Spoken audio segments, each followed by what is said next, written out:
This is Inside Indiana Business Radio for the afternoon of Monday, July 17th, 2023. I'm Alex Brown. Fishers-based ReElement Technologies is investing a minimum of $100 million to convert the 425,000 square foot former RCA Thompson plant in Marion into a rare earth and battery material refinery that could eventually employ more than 300 people. CEO Mark Jensen. We were looking for an industrial site that had not only the attributes of the building we needed, but also the population. Marion's an industrial community. The talent base that's present there is substantial for what we need to do. The plant will refine materials such as lithium, cobalt, manganese, and nickel sourced from end-of-life batteries and manufacturing waste into ultra-high purity lithium for the production of new batteries. The plant sits on a 42-acre campus, which Jensen said will be redeveloped with the goal of bringing in additional companies in the lithium-ion supply chain.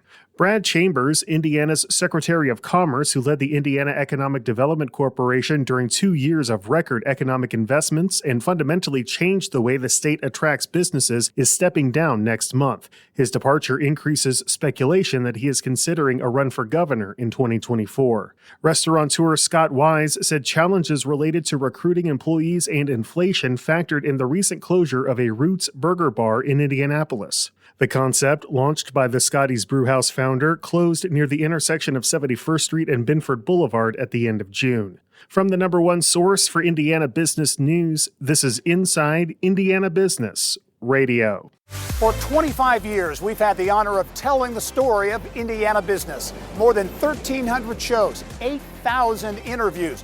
We've traveled from Valparaiso to Versailles, Fort Wayne to Fort Branch, and everywhere in between. And we are just getting started. Our team is passionate about Indiana business because your story is worth telling. Join us every week as we travel the state to bring you Indiana's story. Inside Indiana Business, 25 years and counting. 5 Indiana-based businesses have received honors as one of the best places to work if a person has a disability. IIB's Kate Sharon reports they are included in the 2023 Disability Equality Index. The list is curated by Disability In and the American Association of People with Disabilities. The not-for-profit initiative seeks to develop business disability inclusion worldwide and created benchmarks for companies to achieve that goal.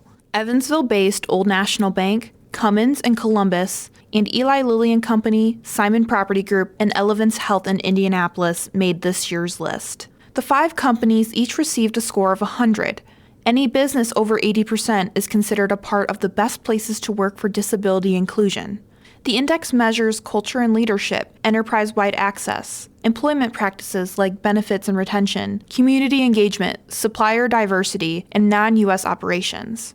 American Association of People with Disabilities CEO Maria Town says the top scoring companies, quote, deeply understand that people with disabilities represent a tremendous source of talent and innovation for their workforce and market share for their brands, and they are trailblazers in our journey towards full disability inclusion in business. You can connect to the full list at InsideIndianaBusiness.com.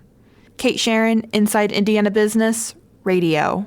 Illinois-based Deere & Company, the parent of John Deere, has acquired an Indianapolis-based ag tech startup. Financial terms of the deal for Smart Apply, which has developed a precision sprayer for orchards and vineyards, are not being disclosed. Smart Apply's intelligent spray control system was created to improve the efficiency of traditional air blast sprayers used in orchards, vineyards, and tree nurseries. The company, which has 20 full-time employees, says its sprayer can help achieve 93% less chemical runoff and up to an 87% reduction in airborne drift. The system also reduces chemical usage by an average of 50%.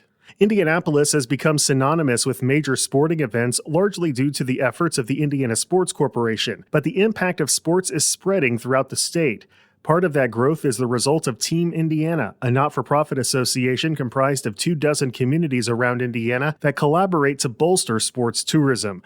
ISC President Patrick Talty said on Inside Indiana Business Television that collaboration is key to attracting big events outside of central Indiana. All corners of the state now compete for sporting events. And the good thing about Team Indiana is that they've come together and they're working as a unit rather than competing against each other. So really what their goal is to keep the events in Indiana whatever the best community is to host those and not compete. Since the organization's inception in 1979, sports and related events have brought in more than $4 billion into the Indiana economy. Indianapolis Indians broadcaster Howard Kellman is this week's guest on the Business and Beyond podcast with Gary Dick, presented by PNC, a weekly conversation with high-profile Hoosiers in business, sports, and entertainment, and beyond. Available now from your favorite podcast provider. I'm Alex Brown for Inside Indiana Business Radio on Demand.